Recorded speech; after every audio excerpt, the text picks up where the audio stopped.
Welcome to True Fear Files, where we uncover the darkest and most chilling true stories that the world tried to forget. I'm your host, and tonight we're diving into one of the most infamous unsolved murders in American history. A case so disturbing, so meticulously brutal, that it has haunted Los Angeles for over 75 years. This is the story of the Black Dahlia. Imagine you're walking through an empty lot on a quiet morning. You see something in the grass.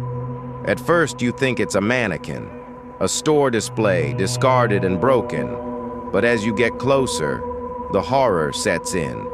It's not a mannequin. It's a body, cut in half, drained of blood, posed like a grotesque work of art. This is how Elizabeth Short was found. And what happened to her remains one of the most chilling mysteries in true crime history. January 15th, 1947, Los Angeles, California. A woman named Betty Bersinger was walking with her young daughter through a vacant lot in the Leimert Park neighborhood. It was a beautiful morning, the kind of morning where nothing terrible should happen. But then Betty saw something that would change her life forever.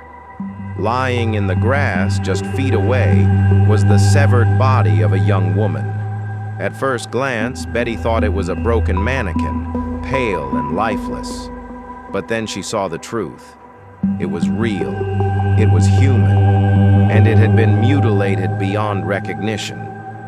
Betty grabbed her daughter and ran to the nearest house, screaming for someone to call the police. Within minutes, officers arrived at the scene, and what they found was one of the most horrific crime scenes in LAPD history.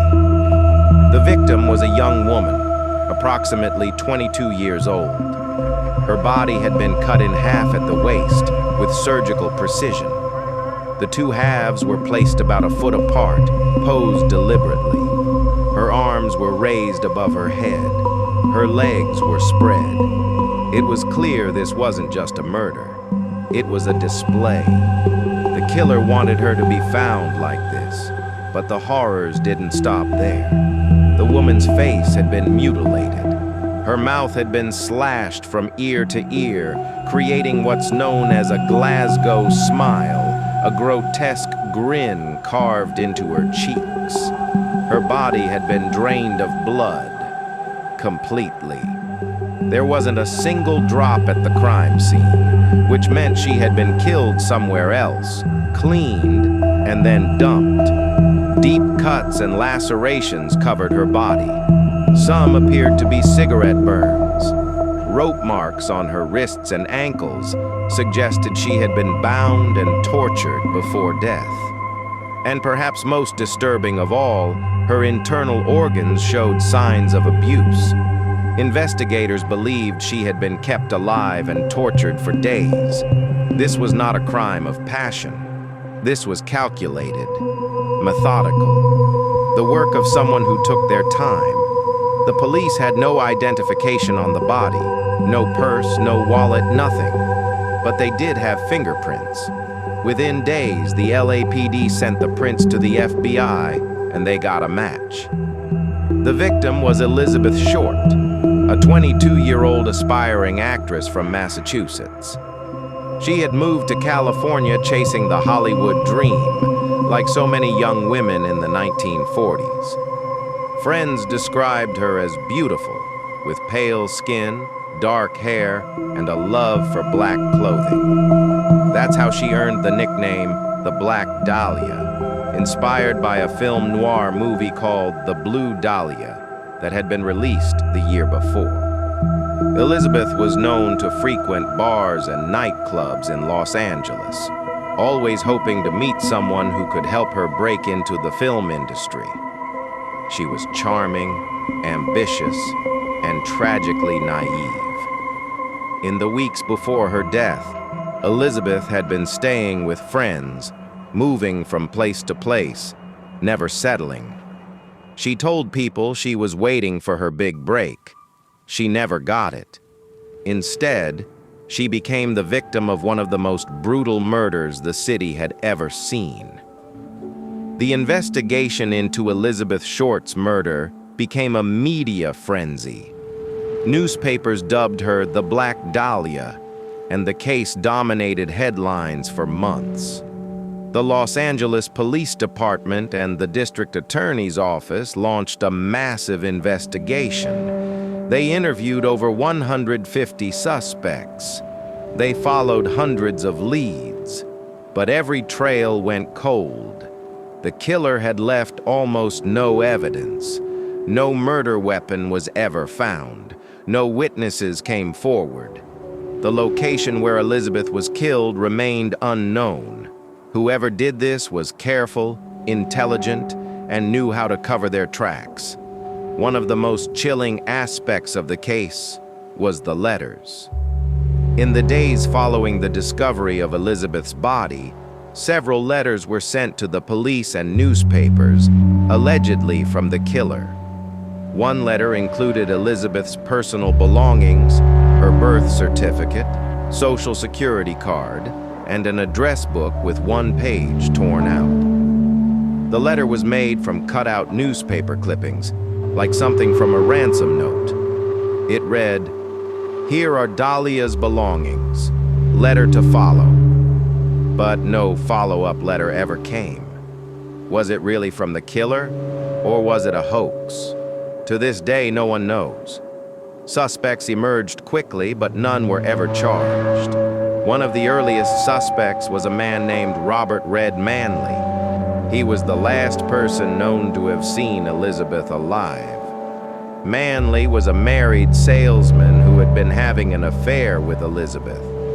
He admitted to driving her to Los Angeles from San Diego just days before her body was found.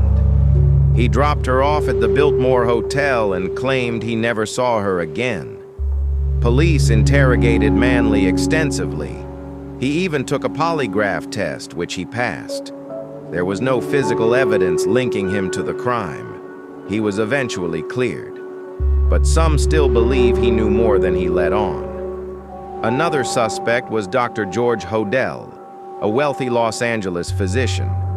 Years after the murder, Hodel's own son, Steve Hodel, a former LAPD detective, accused his father of being the Black Dahlia killer. Steve uncovered disturbing evidence, including photos in his father's possession that appeared to show Elizabeth Short while she was still alive. George Hodel was investigated in 1947 as a suspect, but charges were never filed. Steve Hodel wrote a book detailing his theory, claiming his father had the medical knowledge, the dark personality, and the opportunity to commit the crime. But without concrete proof, it remains just a theory. There were others: a nightclub owner, a surgeon, a drifter. Over the years, more than 60 people confessed to the murder, but investigators determined that all of them were false confessions, people seeking attention or suffering from mental illness. The real killer was never caught. Why was Elizabeth Short killed? And why in such a horrific theatrical way? Theories have circulated for decades. Theory 1, a serial killer. Some believe Elizabeth was the victim of a serial killer who may have killed other women in Los Angeles during the same time period. There were other unsolved murders with similar characteristics, though none as brutal as Elizabeth's. Theory 2, a spurned lover. Perhaps someone Elizabeth rejected or wronged decided to take revenge. The personal nature of the mutilation suggests the killer knew her and wanted to humiliate her even in death. Theory 3, a Hollywood connection. Elizabeth was desperate to break into the film industry. Some believe she crossed paths with someone powerful, someone in Hollywood who had dark secrets and the means to cover up a murder. Theory 4, a random act of evil. The darkest theory is that Elizabeth was simply in the wrong place at the wrong time. That she encountered a sadistic killer who chose her for no reason other than opportunity. We may never know the truth. But one thing is certain: Elizabeth Short's murder was not random. It was planned, it was personal, and the killer got away with it. To this day, the Black Dahlia case remains open and unsolved. The LAPD still receives tips and theories, but after more than 75 years, the chances of solving the case are slim. Elizabeth Short was buried in Oakland, California. Her gravestone simply reads, "Daughter, Elizabeth Short, 1924 to 1947. She never got her Hollywood dream. Instead, she became a tragic symbol of the dark side of Los Angeles, a city of dreams that can also be a city of nightmares. Her story has inspired countless books, movies, and documentaries. But behind all the mystery and intrigue is a young woman who suffered unimaginable pain and never got justice. Who killed Elizabeth Short? Was it George Hodel, a jealous lover, a sadistic stranger? We may never know, but her story will never be forgotten. If you made it this far, thank you for watching. Don't forget to subscribe if you want more chilling true crime stories like this. And let me know in the comments, who do you think killed the Black Dahlia? Until next time, stay safe. And remember, not all dreams come true in the City of Angels.